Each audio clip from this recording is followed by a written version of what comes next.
Hello प्रिय छात्र एवं छात्राएं, कैसे हैं आप लोग। आज मैं आप लोग को कराने जा रहा हूँ class 9th NCERT based math. इसमें मैंने लिया है चैप्टर 4, जिसका नाम है दो चर वाले रैखिक समीकरण। इसको इंग्लिश में कहते हैं linear equation in two variable. में प्रश्नावली 4.1 का क्वेश्चन नंबर 1 देखिए। ये कह रहे हैं कि एक नोटबुक की कीमत एक कलम की कीमत से दोगुनी है। इस कथन को निरूपित करने के लिए दो चरों वाले एक रैखिक समीकरण में लिखना है। ठीक है, एक रैखिक समीकरण बना के लिखना है। तो देखिए कैसे करेंगे। सबसे पहले इसमें क्या करेंगे, क्वेश्चन नंबर 1 जो हमारा दिया गया है, इसमें हमें एक तो कलम की कीमत दी है और एक नोटबुक की कीमत दी है। तो हम सबसे पहले इसमें मान लेंगे, माना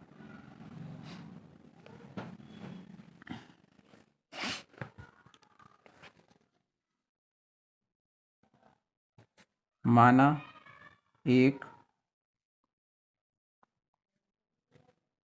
नोटबुक की कीमत बराबर कितनी मान लेंगे, एक्स रुपये। कितनी मान ली हमने, एक्स रुपये। नोटबुक की कीमत हमने मान ली एक्स रुपये। ठीक है, आगे कह रहे हैं कलम की कीमत। तो कलम की कीमत कितनी मान लेंगे, एक कलम की कीमत मान लेंगे 22 रुपये। ठीक है, अब देखिए, अब हमारा जो कह रहे हैं प्रश्नानुसार जो कह रहा है, ठीक है, या शर्तानुसार, तो यहाँ पर डाल देंगे प्रश्नानुसार। प्रश्नानुसार क्वेश्चन ये कह रहा है कि एक नोटबुक की कीमत जो दी है, ठीक है, वो एक कलम की कीमत की दोगुनी है। तो एक नोटबुक की कीमत हमने कितनी मानी है, एक्स रुपये। ठीक है, और कलम की कीमत कितनी मानी है, 22 रुपये। तो जो नोटबुक की कीमत जो दी है एक्स रुपये, वो कलम की कीमत की दोगुनी है। ठीक है, यानी एक्स जो है 22 का दोगुना है। ठीक है, अगर हम इसको बराबर करना चाहेंगे तो या तो 22 को 2 से गुणा करें और या एक्स को 2 से भाग करें, तब बराबर होंगे ये। तो हमारे यहाँ से समीकरण जो प्राप्त हो जाएगी वह यही प्राप्त हो जाएगी, एक्स बराबर 2 के रूप में। ठीक है, तो यही हमारी समीकरण एक आ जाएगी। कहना है इसको समीकरण के रूप में लिखिए, रैखिक समीकरण लिखिए। तो x बराबर 2 लिख सकते हैं, या x माइनस 2 इधर ले आएंगे बराबर 0 हो जाएगा, तो या इतना लिख सकते हैं। तो इसको इतना ही रहने देंगे। ठीक है, आगे हमारा क्वेश्चन इसी में दिया गया है, या हमने बताया था अभी कि या इसको इतना लिख सकते हैं, या इसको इतना लिख सकते हैं कि x 2 इधर लाएंगे तो माइनस का 2 और बराबर कितना रहेगा 0, या इतना लिख सकते हैं। ठीक है, ये भी इसका आंसर सही है और ये भी सही है। अगला क्वेश्चन नंबर 2 देखिए। इसमें दूसरा क्वेश्चन ये कह रहे हैं, दूसरा क्वेश्चन देखिए हमारा कह रहे हैं कि निम्नलिखित रैखिक समीकरणों को a x plus b y plus c बराबर 0 के रूप में व्यक्त कीजिए। ठीक है, और प्रत्येक स्थिति में ए कामा बी और सी के मान बताइए। ठीक है, ये जो समीकरण दी गई है, ठीक है, हमें इसको इस तरीके से रूप में व्यक्त करना है। ठीक है, और इसमें ए बी और सी के मान भी बताने हैं हमें इसमें से। तो देखिए पहला पार्ट इसका, फर्स्ट पार्ट हमें ये दिया गया है 2x प्लस के 3y बराबर 9.35 और 5 के ऊपर ये बार लगा हुआ है। ठीक है, तो सबसे पहले तो हम इसे a x plus b y plus c के रूप में व्यक्त करेंगे। ठीक है, तो देखिए सबसे पहले हम इसको कितना ले सकते हैं, 2x प्लस 3y, ये माइनस प्लस का इधर आएगा बराबर से, तो माइनस का हो जाएगा 9.350 और उसके ऊपर बार, और बराबर कितना रह जाएगा 0। तो एक तो ये आ गया हमारा a x plus b y plus c के रूप का। ठीक है, अब यहाँ पर हम क्या करेंगे,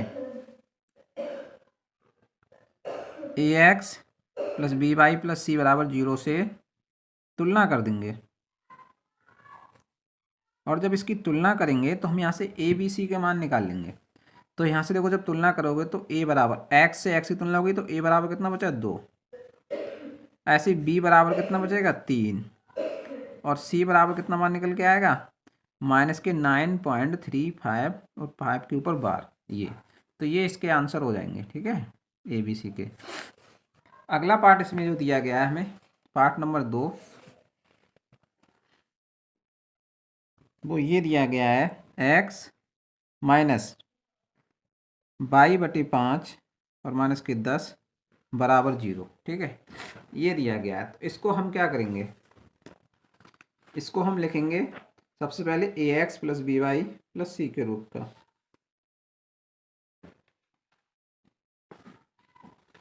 तो सबसे पहले देखिए, ये हमारा a x plus b y plus c के रूप का तो लिखा हुआ है ही इसे। ठीक है, क्यों, क्योंकि हमारा बराबर से इधर नहीं है। ठीक है, तो अब हम इसमें क्या करेंगे, a x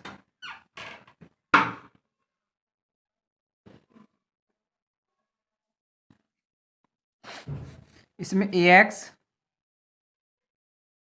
plus b y plus c बराबर 0 से तुलना कर दीजिए इसकी। ठीक है, तुलना करोगे तो ए बराबर यहाँ कितना बच गया है, 1, और बी बराबर कितना है, -1/5। ठीक है, और सी बराबर कितना है, -10। अगर हम लोग लिखना चाहते तो इसको इतना और ले सकते थे कि ये 5 जो दिया है वो 5 इसका लासा ले लेते, तो ये 5x हो जाता, ये बाई हो जाता, ये 5 हम 50 और बराबर 0 आ जाता। इसको ऐसे भी लिख सकते थे, लेकिन हम इसमें बाई का मान ये दिया है, इसको ऐसा ही रहने दिया है। ठीक है, तो ये आ गया। पार्ट 3 दिया है इसमें, यानी थर्ड पार्ट ये कह रहे हैं -2x प्लस के 3y बराबर 6 दिया है। तो सबसे पहले इसको व्यक्त करेंगे हम a x plus b y plus c के रूप का। तो सबसे पहले देखिए, -2x प्लस का 3y और 6 इधर है तो माइनस का आएगा, इधर प्लस का हो था। ठीक है, प्लस का 6 इधर था, इधर आएगा तो -6 और बराबर कितना रह जाएगा, 0। अब इसकी हम क्या करेंगे, तुलना कर दो। इसकी तुलना करेंगे a x plus b y plus c बराबर 0 से। ठीक है, क्योंकि हमें a x plus b y plus c के रूप का तो ये हमने लिख लिया है इसको। तो ए बराबर यहाँ से हमें कितना बचेगा, ए बराबर आएगा -2 और बी का मान आएगा 3 और सी का मान कितना आएगा, -6। तो ये इसके आंसर हो जाएंगे। अगला पार्ट इसमें दिया है 4 और चौथा पार्ट में ये दिया गया है x बराबर 3y। ठीक है, तो इसको व्यक्त करेंगे सबसे पहले। तो देखो x 3y इधर है, इधर लेके आएंगे तो माइनस का हो जाएगा ये, और बराबर कितना हो जाएगा, 0। तो देखो यहाँ पर c का मान 0 है यहाँ पर। ठीक है, इसकी तुलना करेंगे हम किससे, a x plus b y plus c बराबर 0 से तुलना करने पर। और जब तुलना करोगे इसकी तो ए का मान कितना निकल के आएगा भाई, ए बराबर 1 निकल के आएगा, क्योंकि एक्स का गुणा कितना है, 1, और बी का मान कितना आएगा, -3, और सी का मान कितना निकल के आएगा, सी का मान 0, क्योंकि यहाँ सी वाला पद है ही नहीं। ठीक है, तो ये इसके आंसर हो जाएंगे। अगला पार्ट दिया है 5 और 5 में कह रहा है 2x बराबर -5y -5y। तो पहले इसे व्यक्त करें, 5y इधर लेके आइए, तो 2x माइनस का इधर आएगा तो प्लस का 5y और बराबर 0। अब इसकी तुलना करेंगे हम। ठीक है, a x plus b y plus c बराबर 0 से तुलना कर दीजिए। और जब तुलना करेंगे यहाँ से, ठीक है, तो हमारा ए का मान कितना निकल के आएगा, ए बराबर देखिए 2 आएगा निकल के, और बी बराबर +5 और सी बराबर 0। ये इसके आंसर हो जाएंगे। छठा पार्ट देखिए, इसमें छठा वाला दिया गया है हमें 3x प्लस 2 बराबर 0। ठीक है, तो यहाँ पर देखो ये हमारा a x plus b y plus c के रूप का तो है यहाँ पर। ठीक है, तो इसकी हम क्या करेंगे, तुलना कर दीजिए। तुलना करिए, a x plus b y plus c बराबर 0 से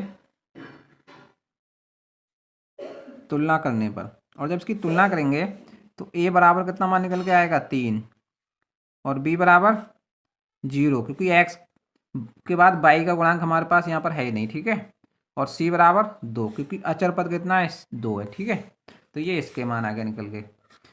अगला पार्ट इसमें हमें दिया है 7 और वो ये दिया है y-2 और बराबर 0, y-2 बराबर 0। तो इसमें देखो यहाँ पर ये a x plus b y plus c के रूप का तो है दिया हुआ। ठीक है, तो तुलना करिए a x plus b y plus c बराबर 0 से।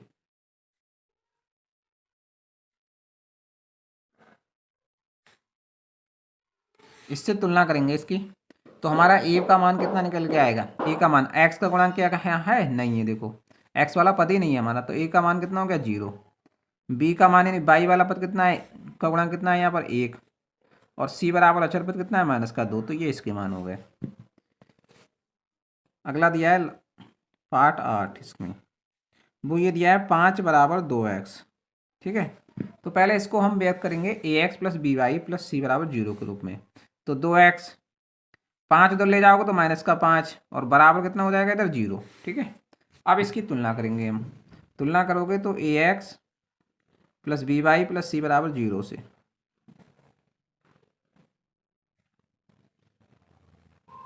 इससे तुलना कर दीजिए। तो ए का मान कितना आएगा निकल के 2, और बी का मान 0, क्योंकि बाई वाला पद यहाँ पर है नहीं, और सी बराबर -5, ठीक है। ये इसके मान हो गए। तो इस तरीके से ये प्रश्नावली आपकी समाप्त होती है। और आप लोगों को अगर हमारा पढ़ाया हुआ पसंद आया हो तो कृपया इस चैनल को शेयर और कर लीजिए, और सब्सक्राइब भी कर लीजिएगा, और अपने साथी लोगों को शेयर भी कर दीजिएगा।